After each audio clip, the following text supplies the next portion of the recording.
The Adventures of Frogbit by Philip Brown. Chapter 1. Frogbit meets Badgebit. As you might expect, Frogbit is part frog and part rabbit. He has the top half of a frog and the bottom half of a rabbit. It is the strangest creature you will ever see.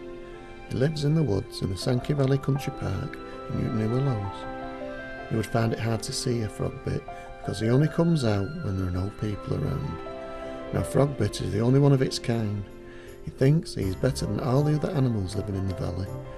He struts, prances, and hops around with his head in the air and his chest puffed out. One morning, Frogbit was up bright and early. He crept from his burrow and looked around the woods. It's a nice day. I think I'll go for a walk, he said to himself, and so off he went. He was hopping along the path when he came upon a squirrel. "Good morning," said the squirrel. "I'm the only one of my kind, and I'm far too important to talk to the likes of you," Frogbit said. Then he threw his head up in the air, puffed out his chest, and hopped on his way. "Well, I never. Who does that Frogbit think he is?" the squirrel muttered. Further along the path, Frogbit came across a badger and a rabbit. "Hello," they both said. "I'm the only one of my kind, and far too important to talk to the likes of you," he said, casually walking past the two bewildered animals. He then headed for the canal. As he approached the old swing bridge, he spotted some ducks swimming in the water. "Good morning," they all quacked. "I'm the only one of my kind, and I'm far too important to talk with the likes of you," Frogbit said sternly, and pranced off over the bridge. "Well, I never. Who does he think he is?" all the ducks replied.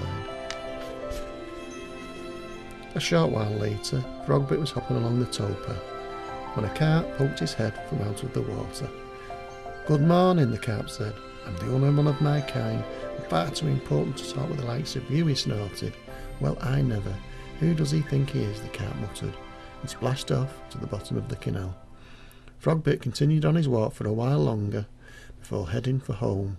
Later that day, some of the animals were gathered in the middle of the bridge. They were having a meeting to try and decide what to do about Frogbit. "We'll have to do something," Squirrel said. "Yes," all the animals agreed.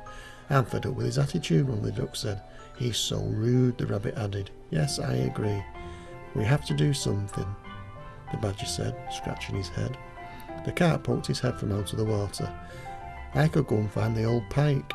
She's wise. She might know what we can do," he said. "She might eat you," the duck said in an alarm. "No, I'm too big. She only eats small fish," the carp replied, and slid away to find the pike. Some time later, the carp returned with the old pike in tow. The ducks panicked and flew up before landing on the bank. "Don't worry, I won't eat you.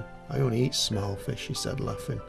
"Okay, so what can we do about Frogbit?" the badger asked.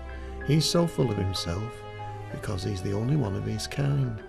So you have to trick him into thinking there is another animal like him.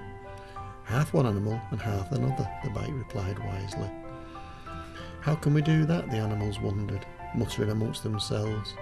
"Well, here's what you do," the pike said, and she told them the plan. The next morning, Frogbit rose early.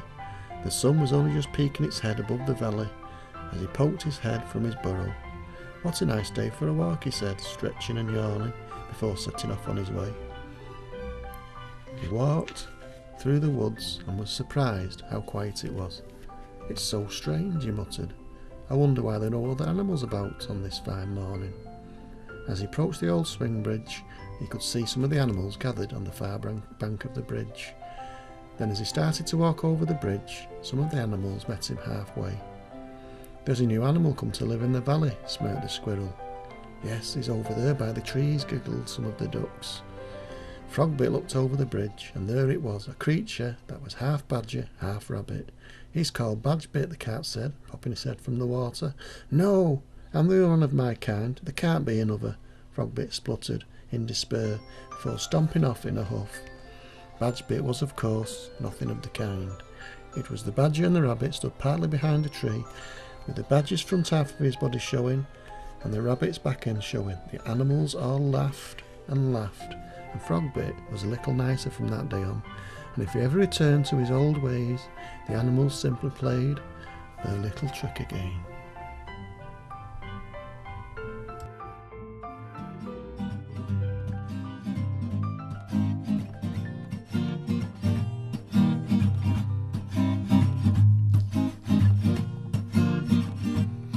Somewhere in the valleys, not so far away, lives a strange creature.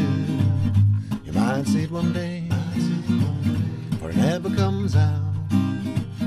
People are around, but if you're quiet, don't make a sound. You might see him hopping along the path, and if you do, try not to laugh. He's a frog, half rabbit, and his name is Frogbit. Frogbit, oh Frogbit, do you go on your adventures? Guess we'll never know. Got lots of friends, smile of the tree. I hope that one day you'll make a friend of